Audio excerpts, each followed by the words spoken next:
Magandang buhay mga kanobela. Bago tayo magpatuloy, nais kong magpasalamat sa lahat ng nag-subscribe sa ating munting channel. At sa mga hindi pa nakapag-subscribe, kung maaari ay mag-subscribe na sa aking channel at pindutin ang notification bell para updated kayo sa bawat kabanata. Maaari rin kayong mag-like, comment, at e-share ang ating video para malaman din ng iba nating mga kanobela.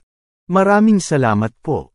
Ang ganti ng inapi, Kabanata 1086 hanggang 1090. Kabanata 1086. Matapos pakinggan si Claire, ngumiti siya at sinabing, "Okay, hindi mo kailangang mag-alala kung saan. Umalis ka na at mag-aayos ang asawa mo." Masayang sinabi ni Claire, "Kung gayon, makapaghihintay ako na ayusin mo ito." "Sige." Pagkatapos ibaba ang telepono, nagmamadaling sinabi ni Elaine ng papuri, "Nakikita mong hindi ako nagsinungaling sa'yo, tama?" Tumango si Charlie. Pagkatapos ay kinuha ang kanyang telepono at tinawagan si Solomon White. "Mr. Wade, bakit mo naisipang tawagan ang bata?" Malumanay na sinabi ni Charlie. "Mr. White, mahilig mamitas ang asawa ko. Gagawin kong taniman ng gulay ang kalahati ng Thompson Villa, para mapitis niya ito sa bakuran araw-araw. Makahanap ka ba ng paraan para sa akin? Ang pinakamahusay na mga varieties ng mga gulay at prutas. At gusto ko yung mga tumubo, namumunga, nakakabit sa baging, may punla, at may mga ugat. Maaari ba silang direktang ilipat sa Thompson?" Nang marinig ito ni Solomon White, sumigaw siya, "Mr. Wade, huwag kang mag-alala. Kahit gusto mo isang kulungan ng gulay, makukuha ko ito para sa iyo."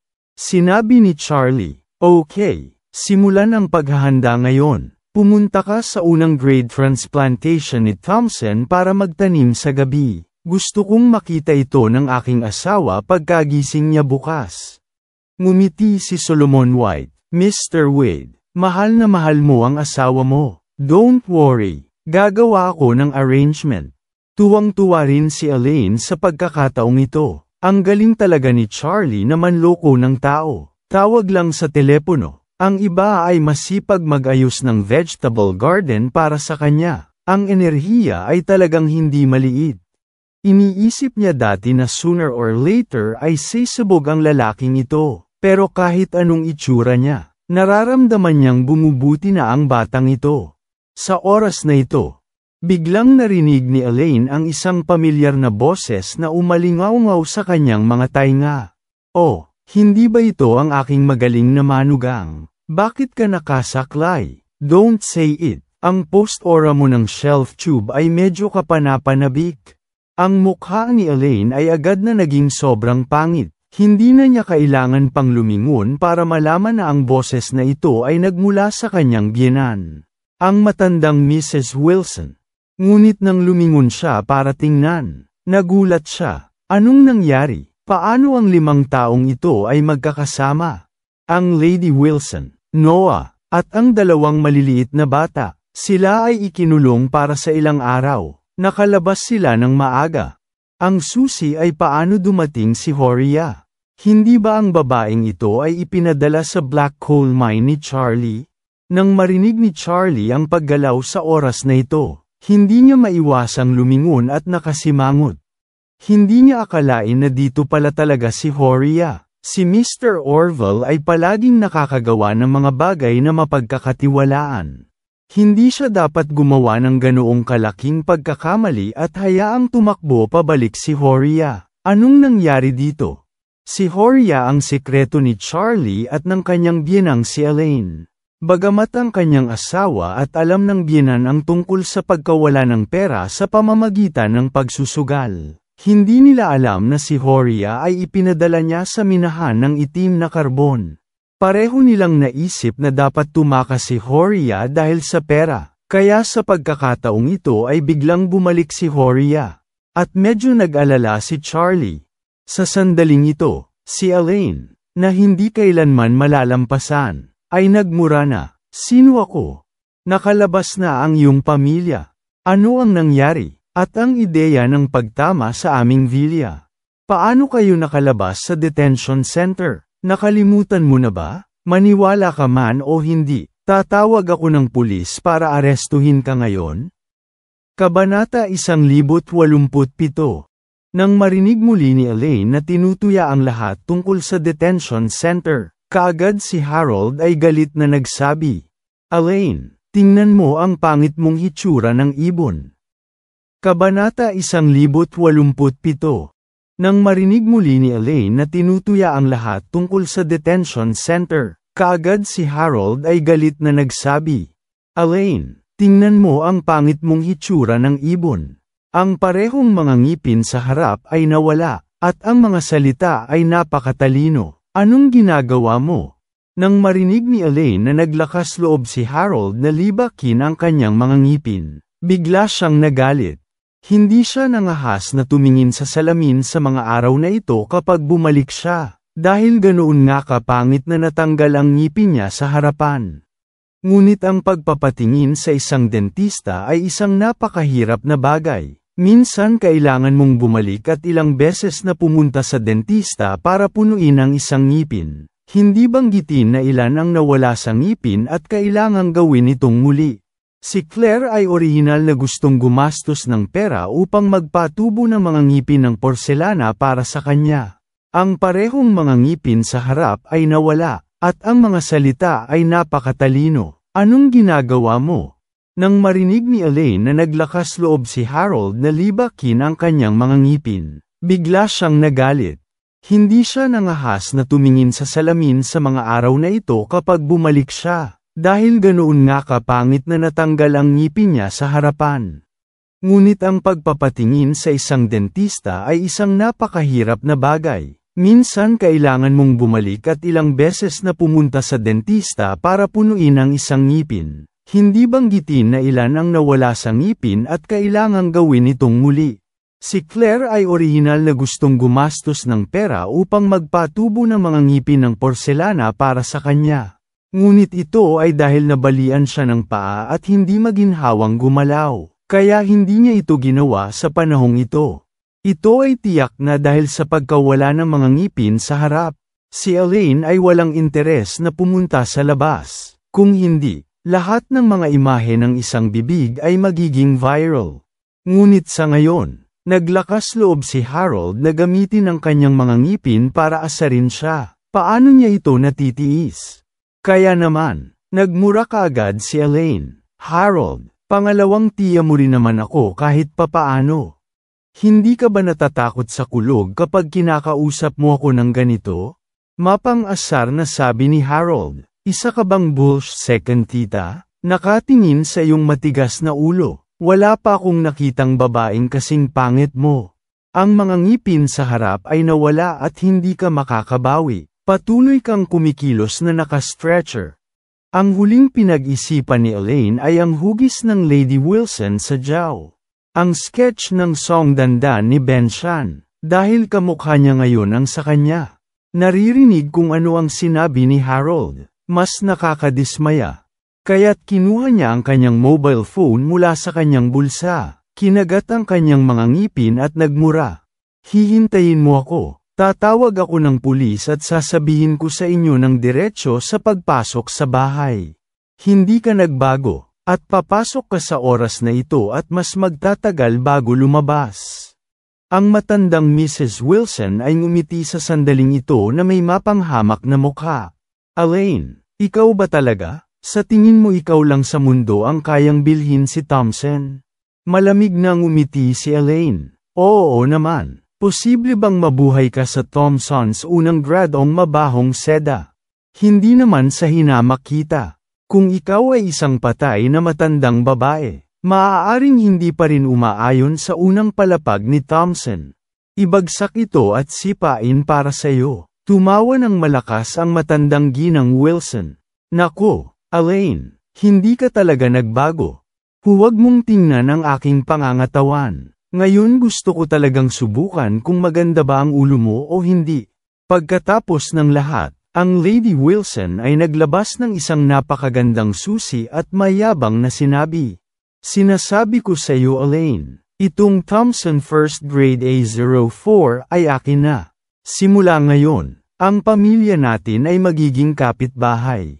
Mapang-asar na sabi ni Elaine, ang lakas ng loob mong ipagyabang ang patay na matandang babae. Hindi ka man lang makakain, at bibili ka pa ng Thompson First Grade A04? Ano, ibinenta mo ulit si Wendy sa mayayaman? Pero, para sa kagandahan ni Wendy, sinong mayaman ang handang magbayad ng ganoon kalaking halaga? Nang marinig ito ni Wendy, tinuro siya nito at galit na sinabi, Elaine, ano ang ibig mong sabihin?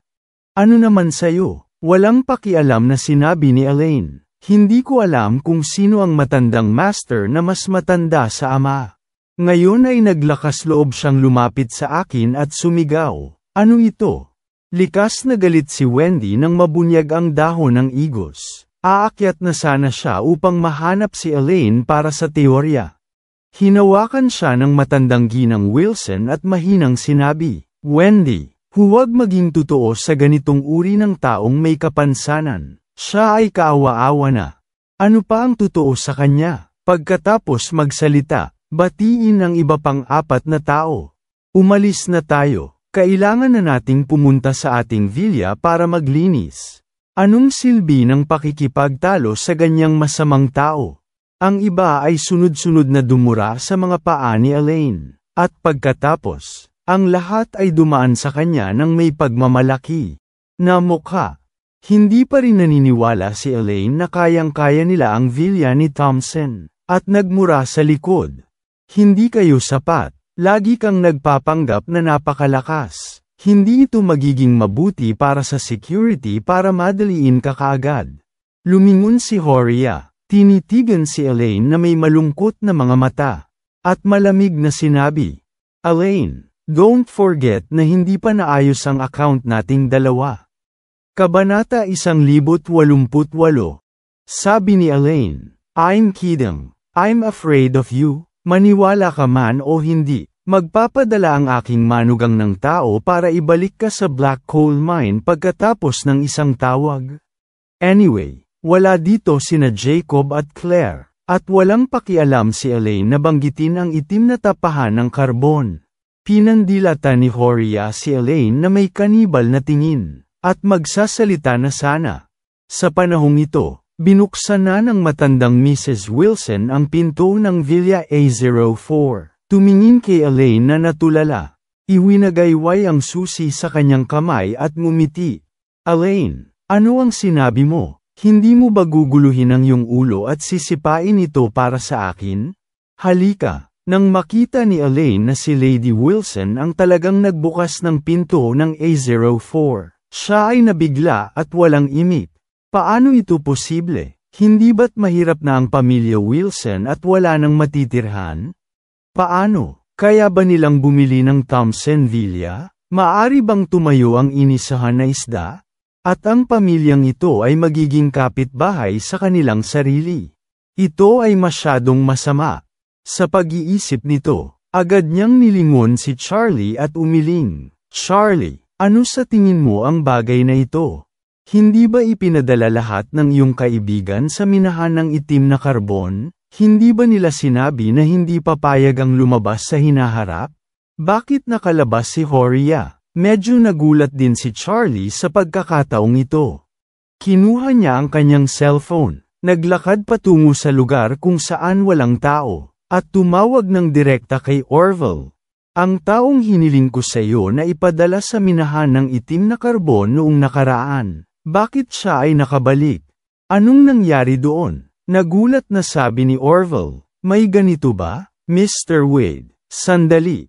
Tatawagan ko para magtanong.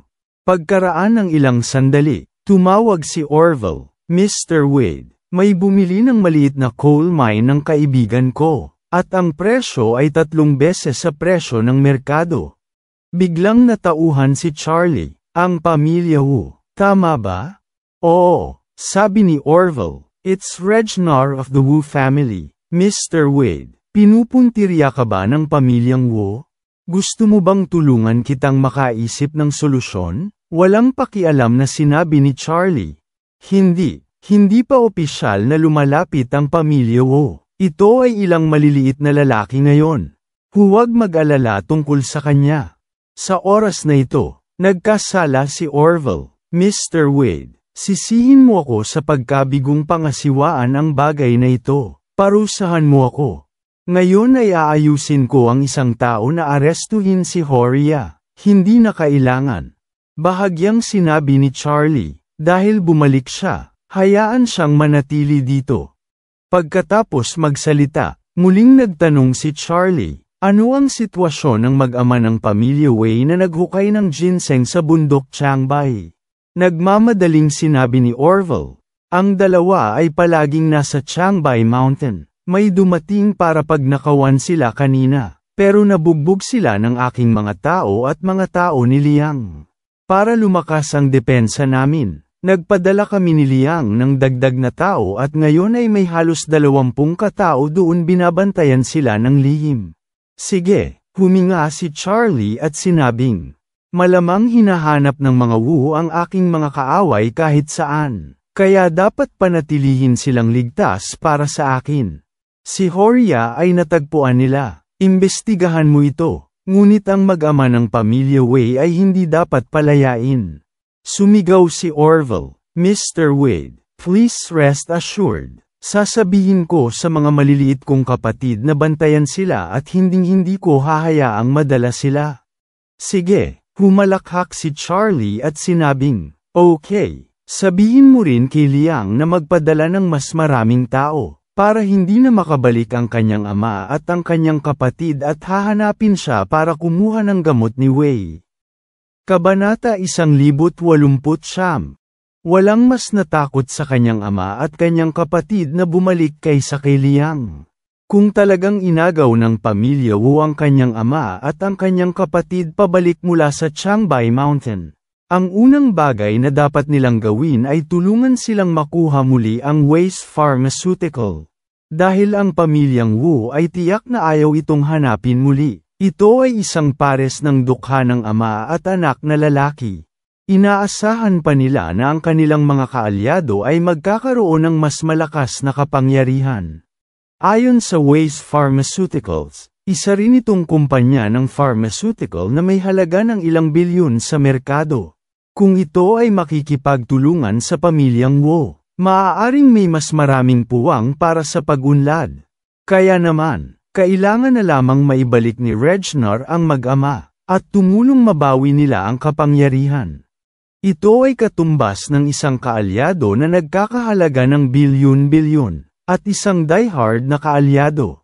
Naniniwala si Charlie na pagkatapos malaman ni Liang ang tungkol dito, gagawin niya ang lahat ng paraan para pigilan ang mga aksyon ni Wu.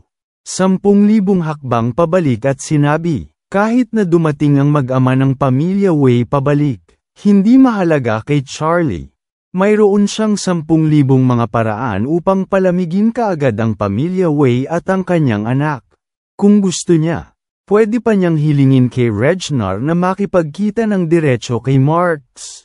Ngunit iyon ay magiging walang kabuluhan. Mga tao, kung wala talagang kaaway, anong saya sa buhay? Dahil gusto ng pamilyang Wu na maglaro, maaari siyang makipaglaro sa kanila. Kung tutuusin, may malaking pamilya na may sukat na 200 bilyon. At talagang hindi maraming mga pagkakataong maging sandbag at pagsasanay. Baka in the future, babalik siya sa Eastcliff at harapin ang pamilyang Wade na hindi niya alam ng mabuti. Kung wala siyang matutunan ng maaga tungkol sa mayamang pakikibaka, ito ay talagang mahirap harapin kung may anumang panganib. Ngayon ay isang magandang pagkakataon upang magsanay ng pagsusuri sa balat. Ibinaba ni Charlie ang telepono at bumalik sa lugar kung saan siya nagpapala ng lupa. Hindi na hinintay ni Elaine na lumapit at nagtanong. Nagtanong ka ba? Anong problema?